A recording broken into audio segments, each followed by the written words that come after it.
Hello, everyone. Glad you could be with us today. As you know, we have suspended all of our church services for a while because of the coronavirus.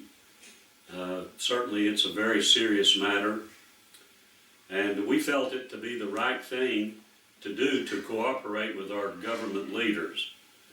They're saying that if they can curtail our gathering together of groups of people, that it would reduce the opportunity for the virus to spread. And we think that that makes sense. We know that they've been looking at models from South Korea and China, and they seem to work better than perhaps those models that they're looking at from Europe. And so they're trying to get people to not gather together as much, and so we're going to try to cooperate in that. But let me just say this, what we really would like to do, we want Christ to be the main focus of our lives. And also we want, for myself, we want His people, that is the church, to be my primary concern and my main business. So I wanted to mention to you that if you needed to see me, we can do that. I'd be glad to do that. If you need to talk to me, I'd be glad to talk to you because I love you and I care about you and miss you. And so I wanted to make sure that I'm going to be available to you. So just to pass those thoughts up. Now I was thinking about the church and how important it is and how meaningful it is to our lives. The church hasn't disappeared. It's not gone away. It hasn't ceased to exist. It's still here with us, and it will be here until the Lord Jesus comes back and takes it to Himself. So there's nothing's going to stop the church. The world is not going to stop it. The old devil's not going to stop it. And this virus is not going to stop it. In fact, Jesus said this in Matthew chapter 16, verse 18. He says, "And I also say to you that you are Peter, and on this rock I will build my church, and the gates of Hades shall not prevail against it."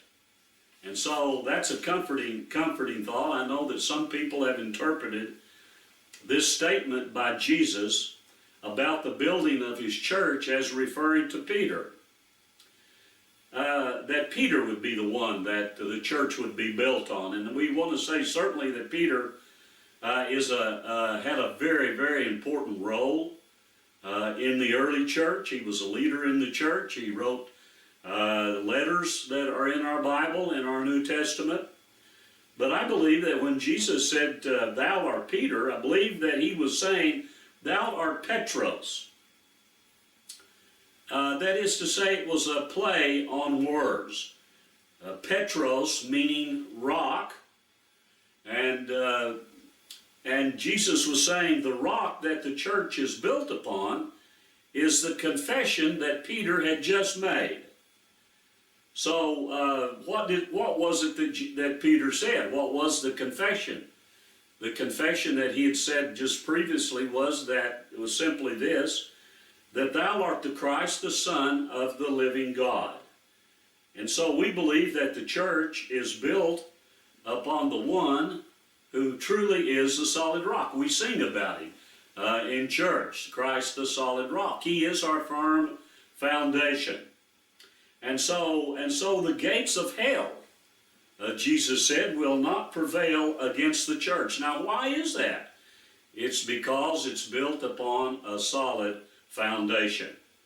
Now, we think about gates, we understand that the word gates were not just entrances into walled cities, but in biblical time, gates were used as gathering places for holding court, or a place for business to be conducted about public matters. Also, there were councils that met there, and they decided, even kings met there.